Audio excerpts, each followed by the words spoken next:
From NBC News, this is Today. Back now at 8:10, and as we've been reporting, bedbug infestations are on the rise all across this nation, and the impact goes far beyond that infernal itching and physical discomfort. We've got NBC's John Yang explaining now. From head to toe, Robin Boyd has the physical scars of being eaten alive by bedbugs. My face, my back. What you can't see are the psychological scars. You're ashamed. You can't tell nobody you got bed bugs because as soon as you tell people you got bed bugs, they shy away from you. Nobody's your friend because you're scared of everybody. You get paranoid. Having bed bugs means bites, itching, and the nuisance of trying to get rid of them. While they don't transmit physical disease, experts say they can bring untold mental anguish and social stigma. For Today, John Yang, NBC News, Chicago. Dr. Susan Taylor is a dermatologist who has had bed bugs 3 years ago, and Stephen Brodsky is a psychologist who specializes in obsessive compulsive disorder and panic. Good morning to both of you. Good morning. So you've personally experienced some of these feelings that we've just heard. I have indeed. I went on a business trip to Las Vegas, stayed in a very nice hotel, ended up being bitten, and it's very traumatic. It's very upsetting. But I don't think it's anything to be ashamed of. You know, bed bugs are so prevalent not only in hotels, but also office buildings, department stores. It's nothing to be ashamed of. You know, it's another type of infestation. Dr. Brodsky, she's right. There's no reason to feel shame for this. It could happen actually to anyone that they have bed bug bites. But what is it about bed bugs that makes them so traumatic, as we just saw from this last tape, especially given that they don't carry diseases? I think it's just the frustration and the difficulty in addressing the situation.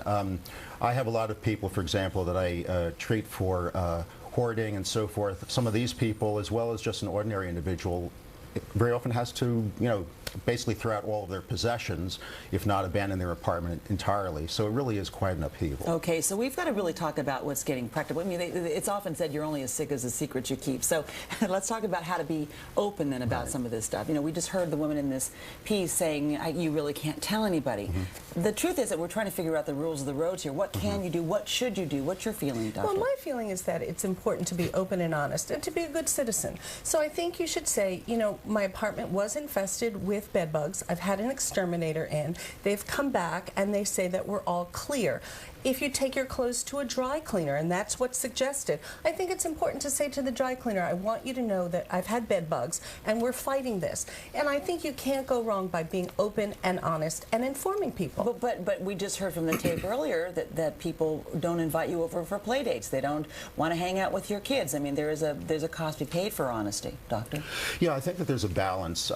Clearly, you have to kind of get your house in order first. I think that's obvious, if you're going to have guests over or visit other people. Having said that, I think that, paranoia and stigma has never been helpful in any situation, whether it's bed bugs, whether it's swine flu or anything else.